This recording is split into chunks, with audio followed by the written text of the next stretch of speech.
28장 말씀인데 22장 말씀하고 거의 같습니다. 그러니까 22장의 내용이 23장부터 쫙 이렇게 펼쳐진 것처럼 이해해도 됩니다. 이번에도 모든 고관들 다 그들을 예루살렘으로 소집을 합니다. 각 지파의 어른, 또 반장들, 천부장, 백부장, 재상 감독, 그리고 내시, 그리고 싸움을 잘하는 장사들, 모든 용사들, 그러니까 국가 주요 인사들을 다 소집해서 다윗이 그 앞에서 연설을 하는 내용이 오늘 본문의 말씀입니다. 그래서 그 연설의 주요 골자는 내가 성전 건축을 계획하고 준비를 철저히 했다라는 거고, 자신이 이걸 건축하지 못하지만 내가 다음 왕으로 세울 이 솔로몬, 그에게 왕위를 넘겨주고 그가 이 성전을 건축하게 될 것이다 라는 거. 그 다음에 11절에서 19절까지는 그에 관련된 모든 설계도까지도 다윗이 다 준비를 해서 그 설계도도 이제 건축을 총 책임질 솔로몬에게 넘겨주는 거. 그 설계도는 여호와의 손이 그 설계도를 그려서 내게 알려주셨다라고 하면서 이게 그냥 인간의 생각으로가 아니라 하나님의 손, 곧 하나님의 능력에 의해서 되어진 것으로 말합니다. 그 다음에 마지막으로 다시 한번 솔로몬에게 강하고 담대해서 이 일을 온전히 행하라는 당부, 권면의 말로 마무리가 되고, 모든 사람들이 너를 도와줄 것이다 라는 얘기를 하게 됩니다.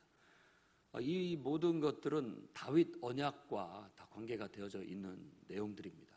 그러니까 다윗이 성전을 건축하려는 마음을 먹었을 때 나단 선지자를 통해서 주신 하나님의 약속의 말씀, 내게서 난 자손, 자녀가 왕위에 오르게 될 것이고 그가 성전을 건축하게 될 것이다 라는 그런 이야기를 강조합니다. 그게 바로 언약, 다윗 언약이라고 하는 겁니다. 그 언약은 바로 그의 아들 솔로몬을 왕위에 올리고 그 솔로몬을 통해서 성전이 건축되어지는 것으로 실현되는 듯하나, 결국은 성경에서는 이것이 더 큰 환상, 예언으로 확대가 되어져 결국은 다윗의 후손으로 태어난 예수 그리스도, 하나님의 성육신의 놀라운 진리에 이르게 되고, 바로 예수 그리스도, 그분이 하나님의 아들이라는 것, 그분이 바로 아브라함의 언약 속에 있는 아브라함의 자손이고 씨고, 다윗의 언약 속에 있는 다윗의 후손이고, 그분이 이 땅에 오셔서 성육신 하셔서 오셔서 우리를 위해 십자가에 죽으시고 부활하심으로써 그가 승천하셔서 온 세상의 왕이 되셨고 하나님 나라의 왕이 되셨다라고 얘기하고, 그가 그러면은 이제 예수님이 죽으시고 부활하심으로써 손으로 짓지 않은 성전을 지으신 겁니다. 손으로 그분의 몸을 지칭하는 건데, 그의 몸의 가시적인 현재 이 지상에 있는 그분의 몸은 그분을 믿고 거듭난 사람들의 공동체, 바로 교회인 것입니다. 그러니까 교회는 그 이름이, 그 이름 자체가 거룩한 것이고, 거룩하신 하나님을 담고 또 그분을 드러내야 하는, 그분을 아름다움을 널리 선전해야 할 막중한 사명을 가진 이 지상에 둘도 없는 존재가 된 겁니다. 그러니 여러분이 주님의 몸된 공동체의 구성원으로서의 긍지와 자부심을 가지고 지금도 건강한 하나님 나라를 세워나가는데 꿈과 비전을 가지고 여러분이 적극적으로 동참하여 나아갈 수 있기를 바랍니다. 자, 오늘 27장에서 강조하고 있는 것은 바로 그런 겁니다. 이와 같이 성전을 건축하고 또 솔로몬을 통해서 왕위가 이어져 나가는데, 이 얘기들을 이렇게 곰곰이 묵상을 해보면 이게 한 국가를 세우려는 것인지 한 교회를 세우려는 것인지 잠깐 헷갈립니다.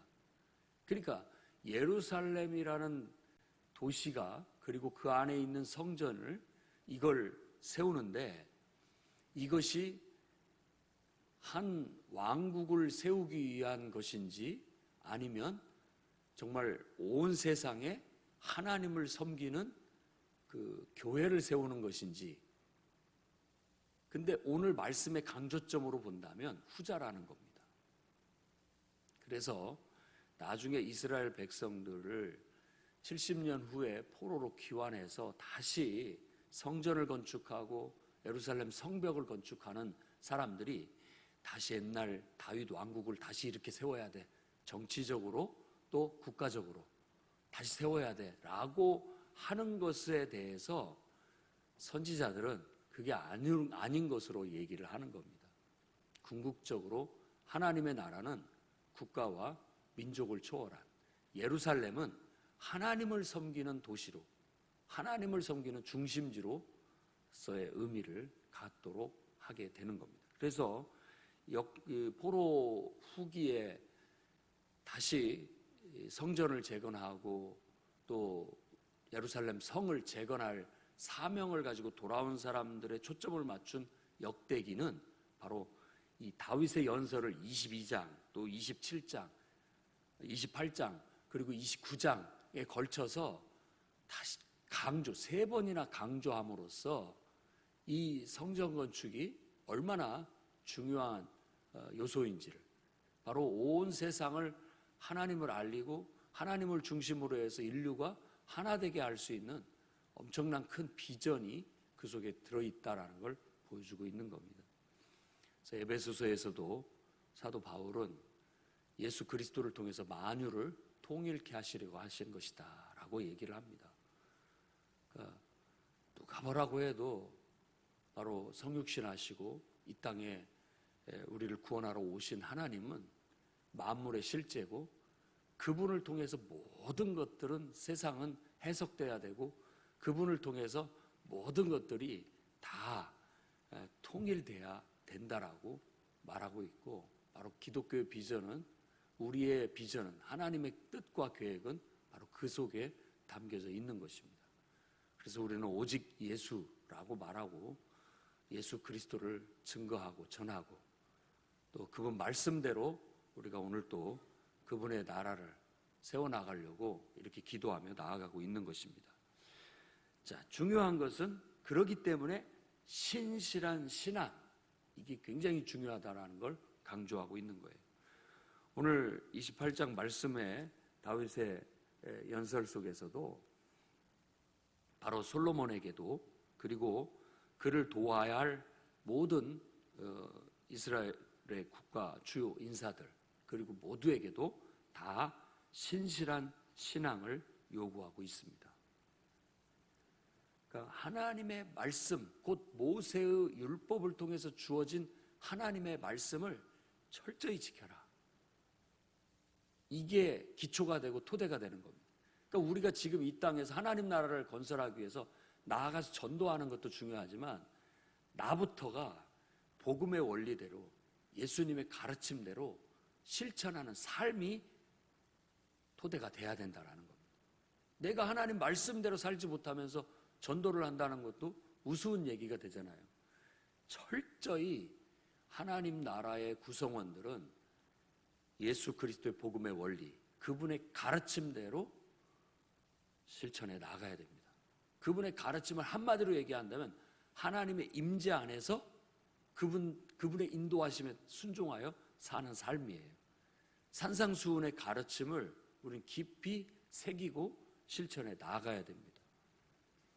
복음서에서 가르치는 예수 그리스도의 가르침, 그 핵심의 복음의 원리를 깨닫고 이해하고 그것을 내 삶에서 실천하면서 예수님처럼 천국 복음을 전파하면서 실제로 천국의 능력이 나타날 수 있는 그런 삶을 사셔야 됩니다. 천국은 하나님이 통치하신다라는 것이 그 핵심입니다.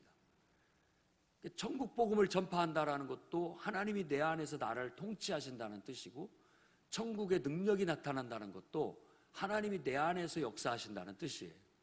그러니까 병이 낫고 죽은 자가 살아나고 곳곳마다 하나님의 살아계신 역사가 일어나게 된다라고 볼 수 있는 것이죠. 그 다음에 말씀을 철저히 지키되 또 9절 말씀에 보면은 내 아버지의 하나님을 알고 온전한 마음과 기쁜 뜻으로 섬겨라 라고 그렇게 얘기합니다. 온전한 마음과 기쁜 뜻으로 섬길 것을 강조하고 있는 거예요. 그러니까 중요한 것은 바로 우리의 신앙입니다. 그래서 교회가 건강하고 교회가 힘이 있고 교회가 사명을 다하려면 구성원 한 사람 한 사람의 온전한 신앙이 필요합니다. 하나님을 향한 온전한 마음, 100% 하나님을 앞세우고 하나님께 순종하는 단순한 믿음이 필요해요. 사람들은 어디 다른 것에서부터 힘이 나오는 줄로 생각하는데 그렇지 않습니다. 가만 보면 단순한 믿음에서부터 힘이 나옵니다. 힘이 나와요. 그러니까 여러 가지 것을 의지한다고 해서 그만큼의 힘이 더 증폭되는 게 아닙니다. 오히려 우리의 힘만 분산될 뿐이고 우리는 그냥 복음의 원리 안에서 나는 오직 하나님께 순종한다. 오직 하나님 말씀대로 나아간다. 이것보다 더 강한 힘은 없습니다. 그 단순한 삶의 원칙과 태도가 우리를 굉장히 힘있고 강하게 만들어주는 거예요. 온전한 마음, 기쁜 뜻, 항상 하나님 앞에 기쁜 마음으로 그분께 순종해 나가는 자발적인 헌신, 봉사 이런 것들이 있을 때 하나님의 나라의 구성원으로서의 자격을 갖추는 것이고 또 하나님의 나라가 힘이 있고 능력이 있어서 능히 하나님의 역사를 이루어갈 수 있게 된다라는 것입니다. 그러면서 이 신앙을 바탕으로 해서 성전을 건축하도록 한 겁니다. 성전을 건축하는 것은 오늘날도 우리 모든 성도들의 소망이고 또 비전이고 꿈이 되어야 되겠습니다. 그러니까 물론 이 건물을 준비하는 것도 굉장히 중요합니다. 왜냐하면 모든 내용물이 겉껍질이 없으면 내용물 자체가 보존이 안 됩니다. 교회는 사람이지 당연한 말입니다. 그건 두말하면 잔소리인 것이죠.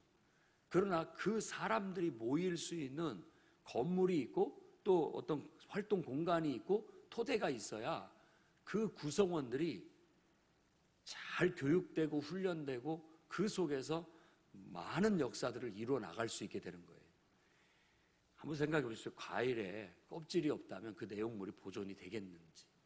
그래서 두 가지는 상호 보완적인 것입니다. 상호 보완적인 거예요. 그래서 성전을 건축한다라는 의미는 바로 우리가 하나님의 역사를 이루어나가는 하나님 나라를 건설하는 것으로 오늘날 해석하고 적용을 해 나가야 되겠습니다. 솔로몬, 그는 이 성전 건축의 바로 총책임자가 되는 겁니다. 그리고 그 사람을 중심으로 해서 모든 사람들이 적극적으로 그를 도와서 그 성전을 건축해 나아가야 된다는 겁니다.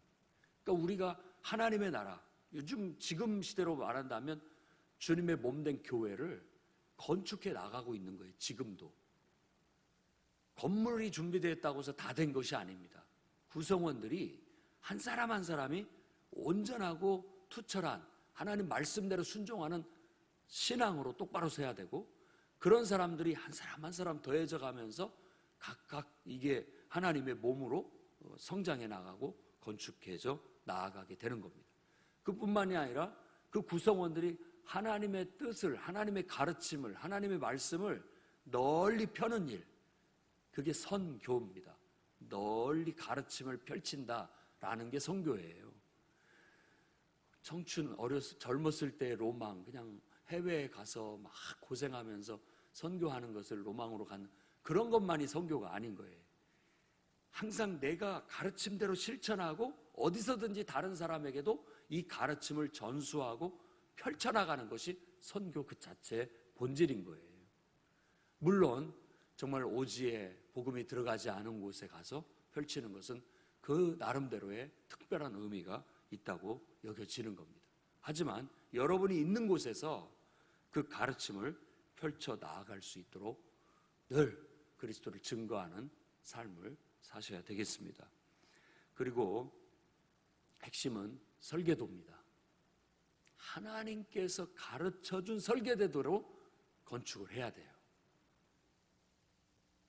그렇지 않으면 나중에 바울도 서신에 그렇게 얘기를 하는데, 너희가 각각 집을 짓는데 지푸라기나 풀이나 나무나 이런 것들로 지르면 나중에 불로서 한번 공력을 테스트하게 될 건데 다 불에 다 없어질 것이다.